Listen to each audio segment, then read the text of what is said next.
I met a man here in Toronto. He was one that originally got me involved in studying this, Ray Stanford. And he told me if I didn't like the results I was getting in my life, that I was going to have to change me because they were my results. And he said, if you're going to change you, you're going to have to find out something about yourself. So I started to study myself. I found most people don't know who they are. They really don't. What do you mean? I mean, I know my name, I know my age, I know where I live. Yeah, that's not what you, else though. Is there? You know, that's what just size, it. If you ask the average person who they are, they'll give you their name. They'll say, I'm Bob Proctor, but I'm not. Bob and Proctor are two words. My parents give them to me. They're called names, but it's not me. It's my name. Then somebody will say, well, this is me, but this isn't me either. It's my body.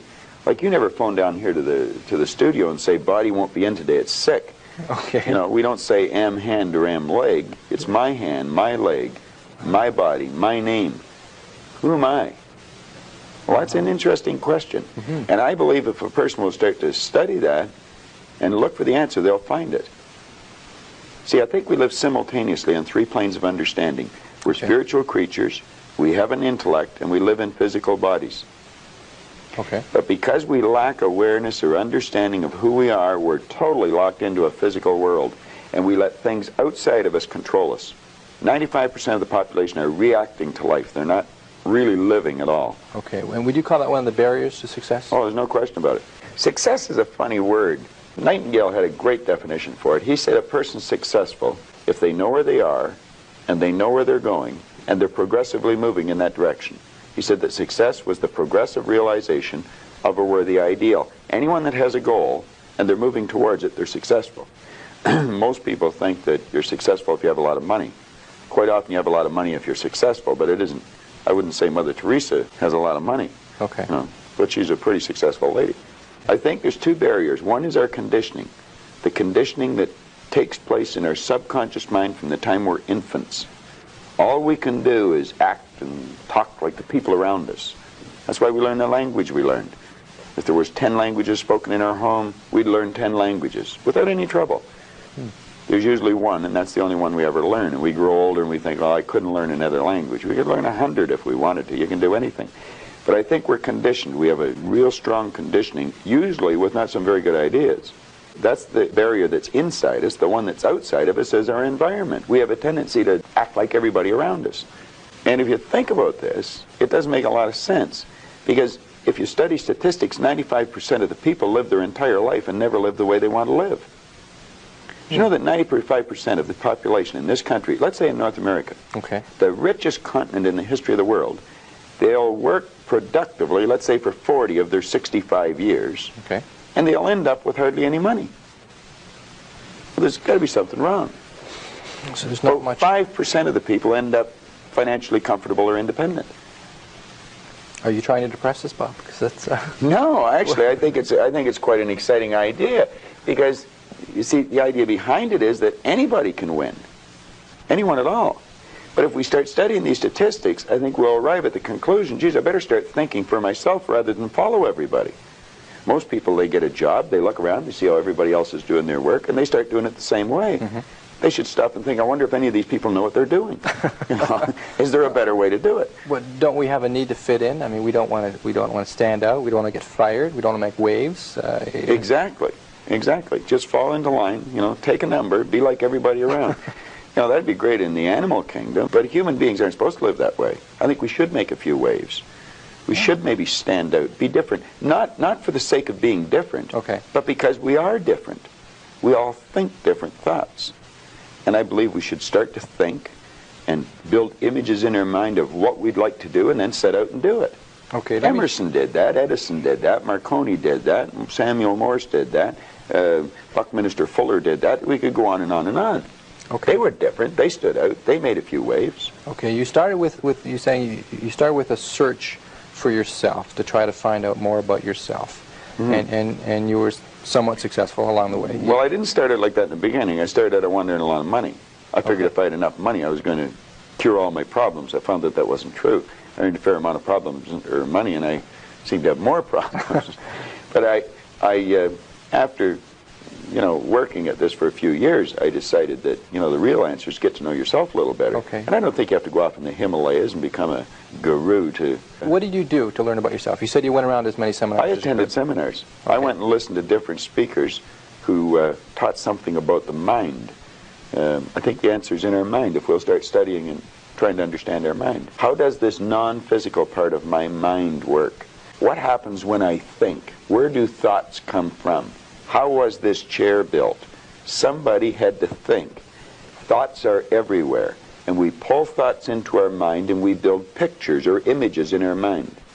Okay. What we want to understand is that's a non-physical side of ourself that's doing that.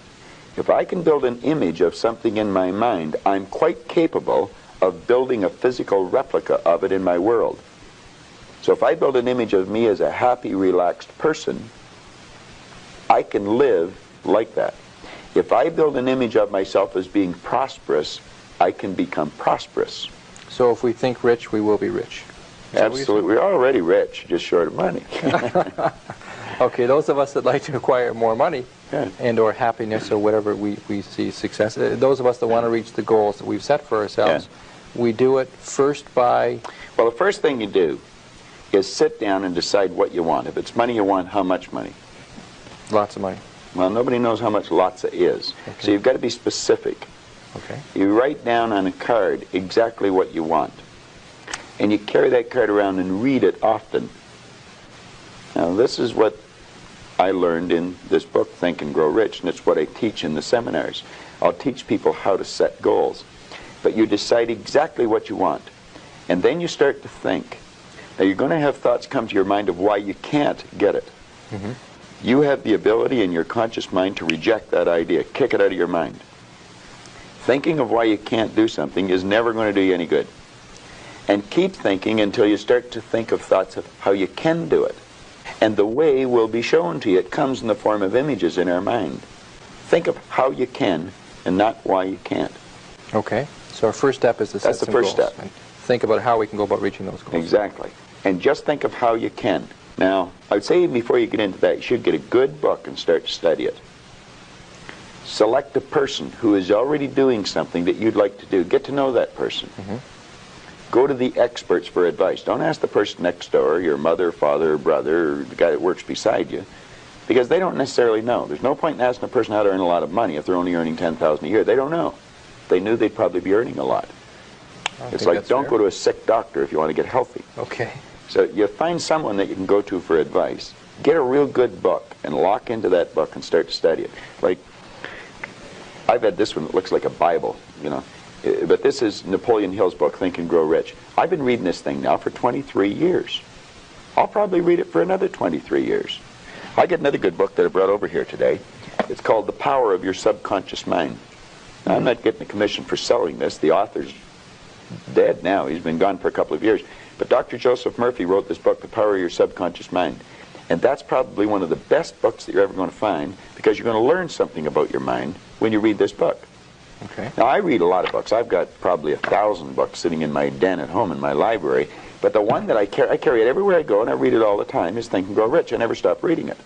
Now, where's the value for you to reread that and read Well, it? You must know it well enough that... I think I could probably recite it verbatim.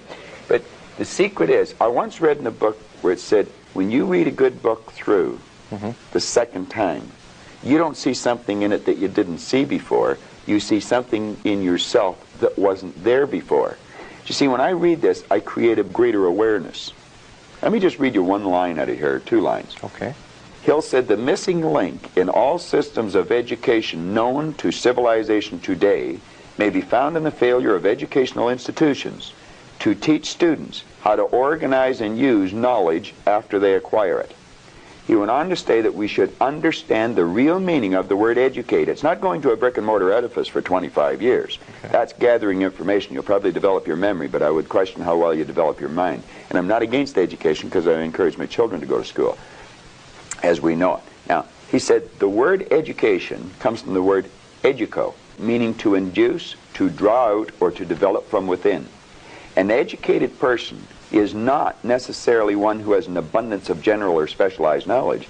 An educated person is one who has so developed the faculties of their mind that they may acquire anything they want or its equivalent without violating the rights of others.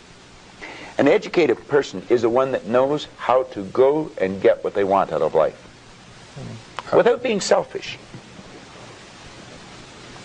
Oh. In sense, a researcher, somebody who knows what they're looking for, knows how to go about finding. Well, I think we should forever be involved in research, because learning is a lifelong process. You never stop learning. Education means to draw from within. We're drawing on an infinite source. We've got deep reservoirs of talent and ability within us. We can learn to do anything. We have phenomenal powers. If we used our body like we used our mind, we'd probably just move our little finger. Okay. We don't exercise our mind enough. No. But we're not taught to. Kids in school should be taught, before the school year ever starts, to sit down. They should be given a blank report card and get them to visualize the marks they want to get and write their own report card. This is before school starts, first week in school.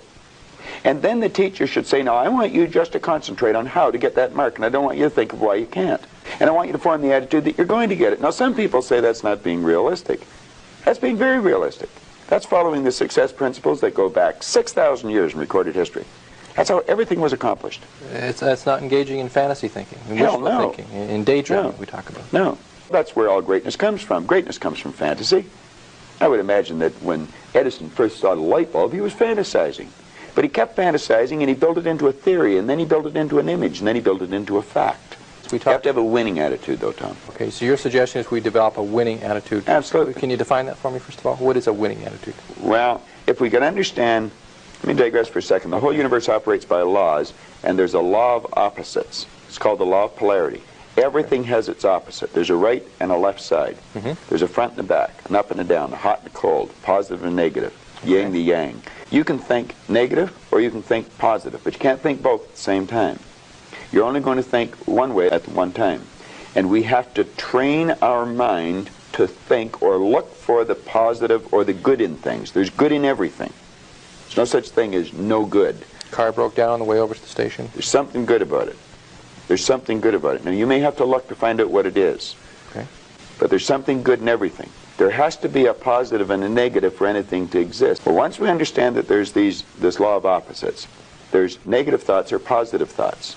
As the thought energy flows into our mind, we decide what we're going to think. A person's out of work. They can decide to think, I can't find a job, but they can decide to think, I can. If they're thinking, I'm going to find one, then they'll start attracting a train of thought to them, figuring out how to find it.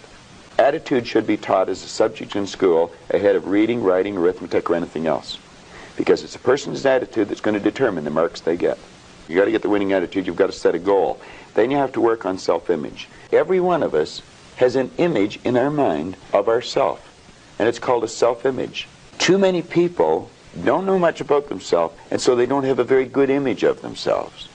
And you'll often notice that people will shy away from you. They won't look you in the eye. They'll look down or look up. They'll never try to do anything of any great consequence because they don't think they can. They have a poor self-image.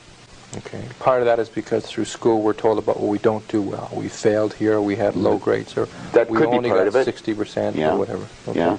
But yes, if we're told we're not very good, you're just like your dad, you know, you're a bum, you're never going to do well, you didn't go to school, you can't win. That's all false. We can do anything. And we should be encouraging a child. Give them a pat in the back rather than a kick. Okay, what can we do? Our viewing audience right now, most of us walk around with some degree of a self-image. Is that fair to say? We all have a self-image. Okay, would you say most of us have a negative self-image to some degree? Well, let's say we can all improve our self-image. Okay. I don't care how good your image is, you can improve it. Okay, how can we improve it? Something specific. How can we go about making our self-image more positive? You know, you're getting into a whole day seminar. If I could give you just a simple tip on it, if a person would sit down and let their body relax, totally relax, okay, and then start to visualize in their mind, see themselves the way they want to see themselves. We don't know how we want to. Relate it to something specific. Somebody we admire, maybe? Or Possibly. Somewhere we'd like to see yourself down the road? Okay. Yeah. See how you'd like to live your life. See yourself living it that way. Okay. Now, understand that that's a picture in your mind. When you pick up a book, the book is nothing but a picture that an author has painted in words. Van Gogh, the great artist, was asked one time how he did such beautiful work. He said, I dream my painting, and then I paint my dream. They get the picture in the mind and then paint it on the wall or on the canvas. Well, if we would relax and build the image in our mind of how we'd like to see ourselves, how we'd like to see ourselves acting in life, relating to other people, our social life, see ourselves in the position we hold, or how we make our sales presentations if we happen to be in selling or something, and then take that picture and describe it, write it out in the present tense. I am so happy now that I see myself, and write it out. Now, a lot of people will laugh at this and say, that doesn't make any sense. It makes a lot of sense. They can't tell you why it doesn't. I could spend hours telling you why it does, and I could explain it in such detail that everyone would understand it. But write out a description of how you'd like to see yourself. Start to read it, and read it, and read it, and read it every day. Carry it around and keep reading it. The one point that all the great teachers, all down through history, have all agreed on, they've been in complete unanimous agreement on it, we become what we think about. Now, it may be fantasy at first, it might even appear to us as being a lie. But if you read it often enough, you'll start to believe it. You will see the person's personality change. I watch people in the seminars, personality change right in front of my eyes. And all they're doing is starting to see themselves different. They're starting to think different thoughts. So our thoughts control our actions? No, our thoughts control our feelings. Okay. Our feelings control our actions. All right. And we control our thoughts? Absolutely. Or we can control our thoughts? We can control our thoughts, yes.